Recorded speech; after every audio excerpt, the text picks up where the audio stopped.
Salut la communauté de coups critiques, c'est encore moi Pépé qui vient aujourd'hui vous présenter une autre méthode de fabrication de donjons. Dans la dernière vidéo, j'avais exploré le style de Jack Ways. Je vous ai expliqué les grandes lignes et j'en ai fait mention des différentes méthodes qu'on pouvait, des différentes techniques qu'on pouvait utiliser de cette grande dame qui a conçu des donjons absolument mémorables. Et j'ai aimé ça. Et la réception était bonne. Vous avez dit des bons commentaires, vous avez partagé vos propres impressions ou même aussi comment est-ce que vous mettiez en scène différents éléments de cette technique-là. Et aujourd'hui, en fait, j'ai décidé de revenir à la charge, de vous proposer une autre vidéo sur un autre style ou une autre manière de désigner son donjon.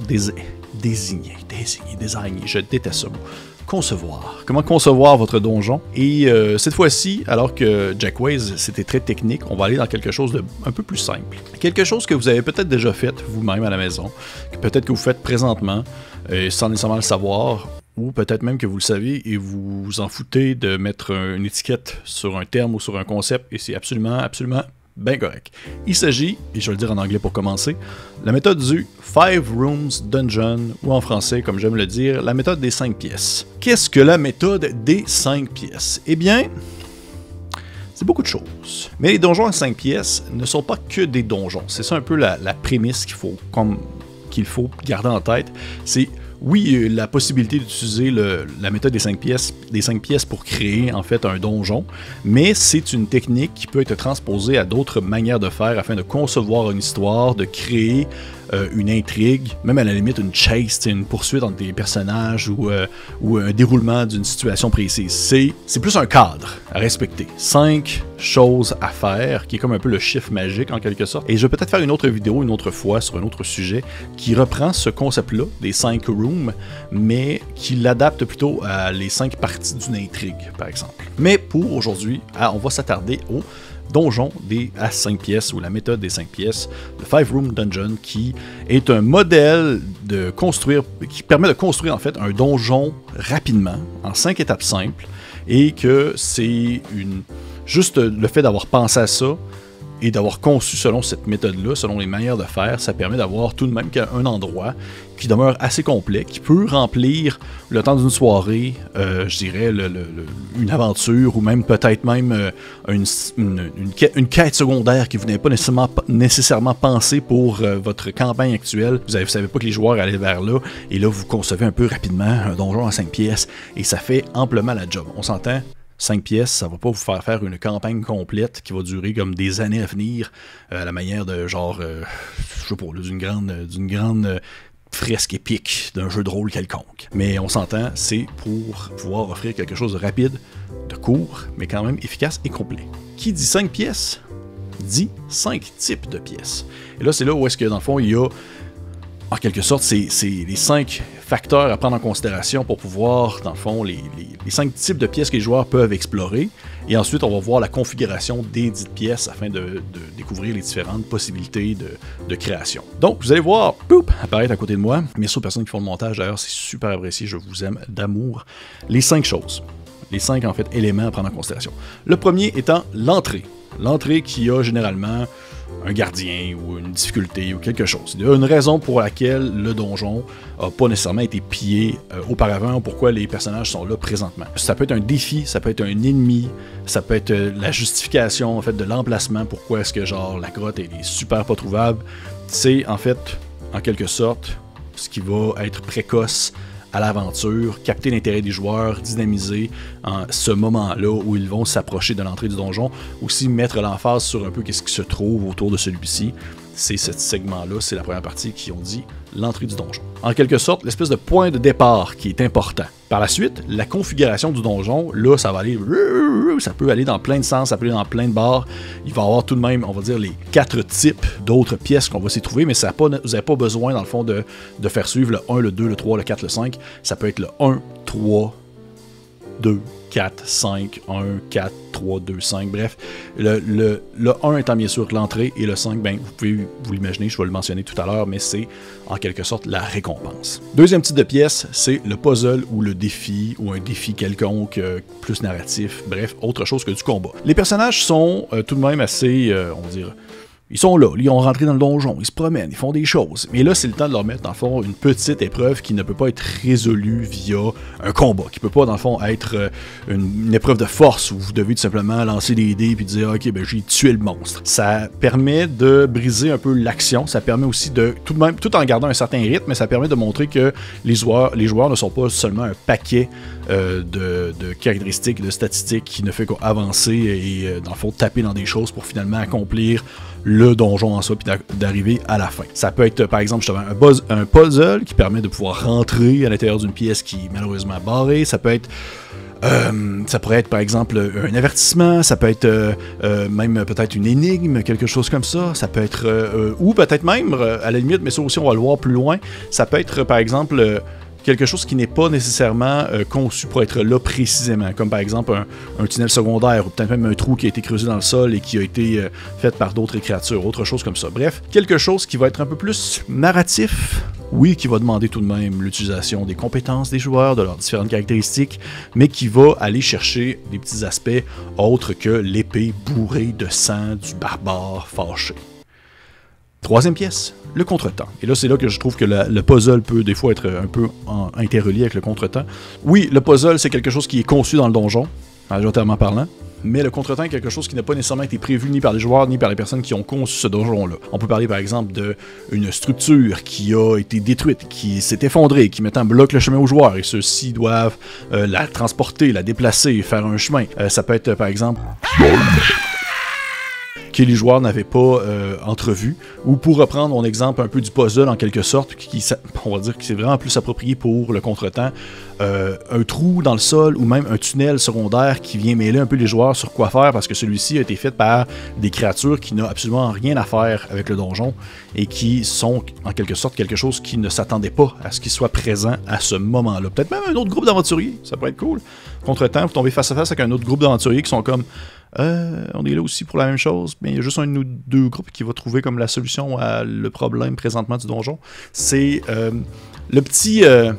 c'est la petite surprise, c'est le petit jambette qu'on fait aux joueurs. C'est le contretemps, la partie numéro 3. Partie numéro 4, la salle du boss, qui donne un point culminant, si on veut, à l'aventure, en quelque sorte. Ça peut être vraiment le vilain qui se révèle, ça peut être peut-être même, on dit un boss, mais c'est pas nécessairement un boss, ça peut être plusieurs boss, c'est peut-être plein de monstres qui apparaissent soudainement, un paquet de genre sangsues géantes qui attaquent les joueurs, des coquerelles qui crachent du feu. C'est peut-être même pas quelque chose de vivant, c'est peut-être une statue géante qui va, dans le fond, toiser les joueurs du regard et voir s'ils sont assez purs pour pouvoir avancer. C'est supposé, tout de même, on s'entend, c'est comme un peu ça le concept, c'est supposé être le point culminant du danger qui se présente aux joueurs, le point culminant aussi de la difficulté qui se présente à eux. Ainsi, là, c'est le moment où est-ce qu'ils doivent tout donner pour pouvoir dépasser ce qu'ils veulent entreprendre et par la suite être victorieux face à l'ennemi ou face à l'adversité, peu importe. Et finalement, le 5, plutôt la partie 5, la récompense. La récompense qui pourrait être pas nécessairement prendre la forme d'un paquet d'or, bien que ça peut l'être, mais qui peut être aussi, par exemple, une antichambre avec, dans le fond, un passage secret ou un morceau de papier avec une information précieuse. Bref, c'est ce qui... c'est la raison qui a fait en sorte que les joueurs ont déjà, a priori, traversé le donjon pour pouvoir atteindre cet objectif-là qui est l'accomplissement de toute leur mise en commun, de leurs compétences pour pouvoir battre le boss ou le problème de la 5e pièce, en quelque sorte. C'est pas mal ça, en fait. Je vous dirais, en termes de les 5 types de pièces, c'est sûr que là, on peut jouer avec les mots, puis on peut jouer avec le style, puis on peut jouer même avec, on va dire, le nombre de fois qu'une pièce va se répéter ou autre, mais le concept de vouloir rester à 5 pièces, c'est ces 5 pièces-là. Avec les tendances des jeux modernes qui veulent vraiment, on va dire, s'éloigner un peu plus des donjons classiques, on a souvent l'impression de se dire, et là, je dis pas non plus que c'est une malchose, c'est pas non plus quelque chose de mauvais de se dire ça, mais on a souvent l'impression qu'on se dit gigantesque égale meilleur. Un méga donjon avec 72 pièces, puis une histoire aussi complète que genre le Code Morin, c'est le truc le plus meilleur qu'on peut faire en termes d'aventure de donjon. Eh bien, c'est pas toujours le cas. C'est pas nécessairement la grosseur qui compte, sans vouloir faire de mauvais jeux de mots, mais c'est plutôt l'utilisation qu'on fait des pièces qu'on a. La méthode des 5 pièces permet justement d'être efficace rapide et de proposer quelque chose qui va être mémorable si on décide de, si on veut, de suivre ces quelques petites règles-là qui demeurent tout de même seulement des suggestions et qui peuvent être modifiées, changées au gré de vos préférences, tout simplement. Mais là, ensuite, suite aux 5 pièces présentées, il y a la disposition de ces 5 pièces. En tout, il existe 9 grandes dispositions possibles aux différentes pièces présentes. Je veux dire ici que, peu importe comment est-ce que vous placez les pièces, à partir du moment où vous incorporez seulement un type de pièce par donjon, c'est-à-dire une seule entrée, un seul puzzle, un seul contretemps, une seule salle de boss et finalement une seule récompense, il existe 9 grandes dispositions possibles, bien que vous pouvez twister le chemin ou l'angle dans lequel la chose va se faire, mais il y a seulement 9 possibilités en soi qu'on va explorer. Et avec si peu, il est facile de simplement saisir l'une des 9, on va dire 9 formes en quelque sorte, et d'exécuter le donjon, d'explorer.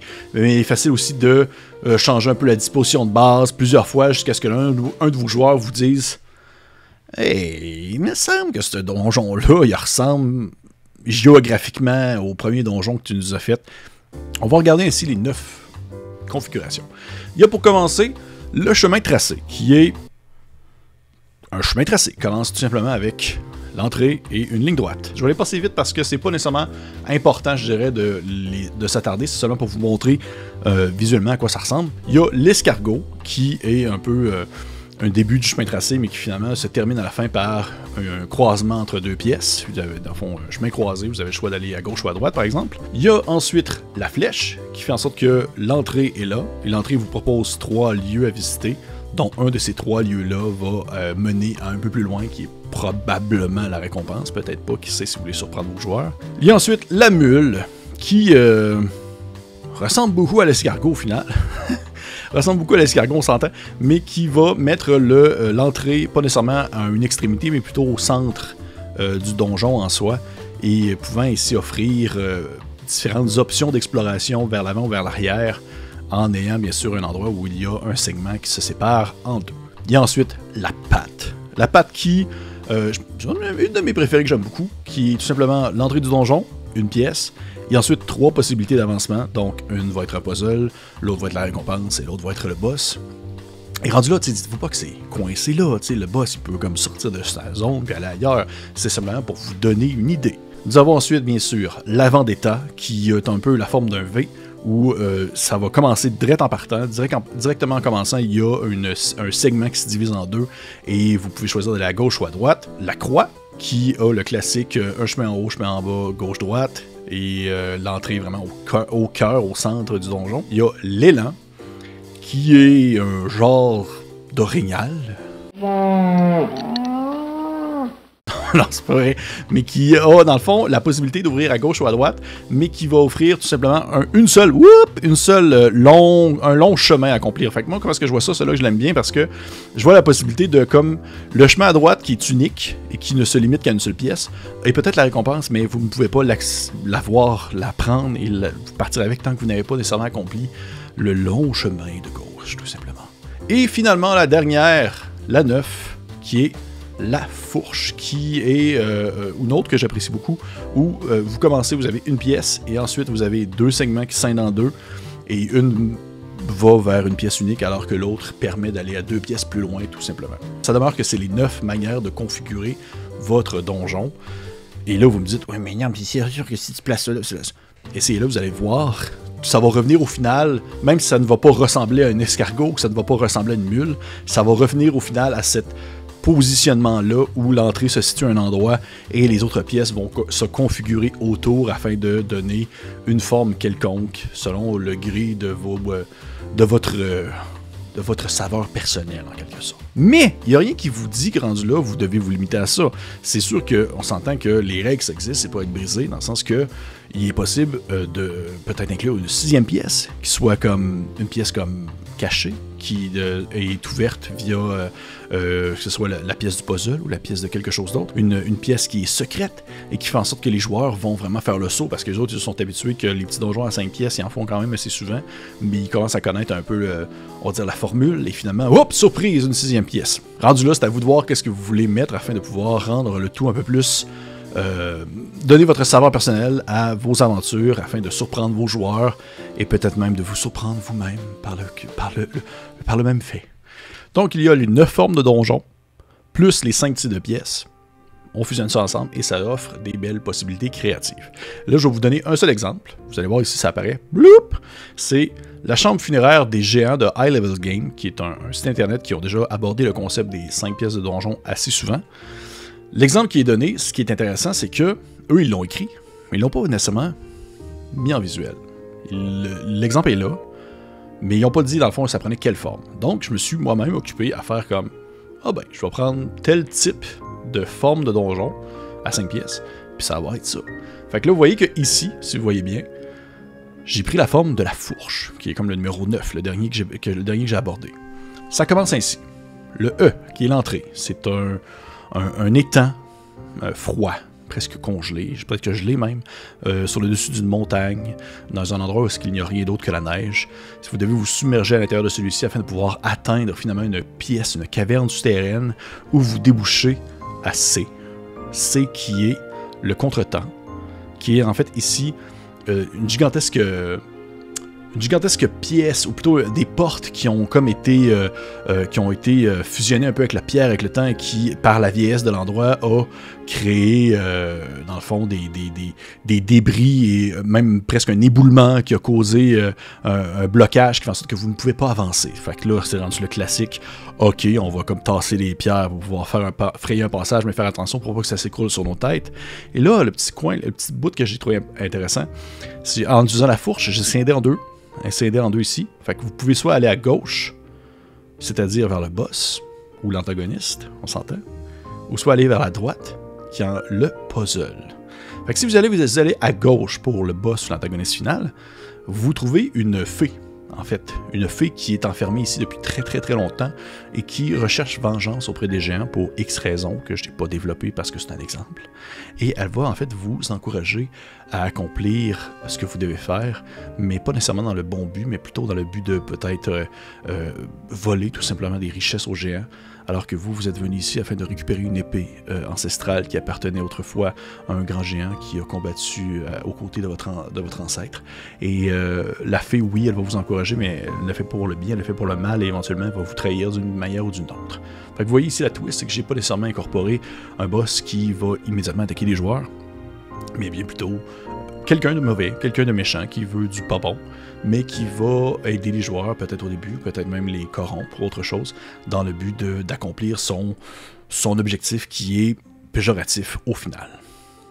À droite, le P, qui est le puzzle, trois fantômes de géants des montagnes, de pierre, gardent l'endroit. Ils vont avertir les joueurs dans la langue des géants de ne pas, dans le fond, déranger le repos des ancêtres qui sont décédés à l'endroit. Et là, en quelque sorte, c'est là où est-ce que les joueurs doivent peut-être échanger, communiquer, discuter avec les chiens afin de les convaincre de les laisser passer. Ça peut-être que ça va évoluer en quelque chose d'autre, mais le tout se présente à la base comme étant un puzzle, comme étant une situation plus narrative à développer et à configurer ou arranger au besoin selon ce que les joueurs font. Peut-être même que le fait que les joueurs ont été voir la fille, que la fille les suit maintenant, peut-être que les géants vont comme rapidement couper court à la conversation et que ça va virer peut-être en combat, qui sait, mais du moins le tout était présenté en premier lieu en puzzle.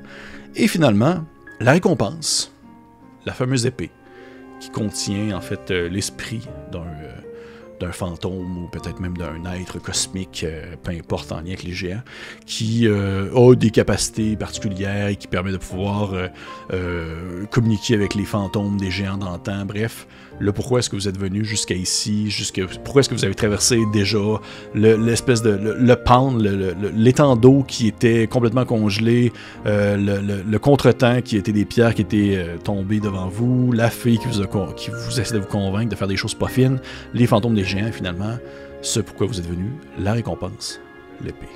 Donc, c'est un exemple avec la chambre funéraire des géants de High Level Games, que j'ai utilisé le design de la fourche en utilisant un type de lieu à chaque fois, qui a été répété, qui n'a pas été répété plutôt, et ça vous montre un peu qu'est-ce qu'on peut faire en termes d'aventure avec les 5 types de pièces et les 9 formations du donjon. Aussi simple que cela. Vous voyez que c'est vraiment pas, on n'est pas dans le Jackways, que c'était un peu plus complexe, ça demeure très de base, mais tout de même très efficace, parce que, comme on le dit, c'est pas parce que quelque chose est gigantesque que c'est meilleur. Donc, pourquoi les 5 Rooms Dungeon? Pourquoi les donjons à 5 pièces? Parce que ça peut se placer n'importe où. Du fait que c'est 5 pièces, que c'est plutôt petit et qu'il y a plein de manières de configurer ça, ça peut aller n'importe où. C'est court, c'est rapide à faire, c'est facile aussi à changer au besoin, à modifier, à rajouter sa petite touche personnelle. C'est aussi facile aussi dans le fond, à créer un effet de grosseur, dans le sens que peut-être que le fait que vous complétez un donjon 5 pièces, ça va peut-être mener à un autre donjon 5 pièces. Peut-être même que la récompense ouvre une porte ou peut-être même un endroit qui vous lance dans une autre aventure qui, oui, demeure séparée, parce que dans la conception de vouloir créer un donjon 5 pièces n'est pas la même chose, mais qui est une extension, ainsi pour dire, du premier donjon, créant une toute nouvelle aventure avec des toutes nouvelles possibilités. Hey! Hein? J'espère que vous avez aimé ça. De ma part, j'avais vraiment très très hâte de vous présenter ça. Je trouvais que c'est comme rapide, c'est efficace, comme du bonbon. Là. Ça se fait comme super bien, puis je pense que ça peut permettre peut-être des DM qui ont peut-être un peu de difficulté à devoir concevoir ou à visualiser des choses, à, on va dire, utiliser des terminologies, des termes rapides, un concept rapide et de le mettre en pratique en créant ainsi, ici et là, un petit donjon à 5 pièces. Peut-être même que je pourrais faire un concours sur la chaîne de donjon à 5 pièces. Je lance des idées de même, je sais que les gens qui vont écouter ça, qui vont faire le montage, je leur en ai pas parlé, mais sait-on jamais, ça pourrait arriver, ça pourrait être cool. Fait que, hey, merci beaucoup. Merci beaucoup. Je vous encourage fortement à liker, partager, commenter, laisser un petit pouce vers le haut si vous avez aimé ça. Peut-être montrer ça à des gens si jamais vous êtes curieux de leur dire « Hey, check comment tu peux concevoir un donjon. » Je sais pas si tu connaissais ça. C'est très très facile à prendre en main. Je pense que tout le monde peut s'y prêter au jeu. Et pour les autres, on se dit à la prochaine.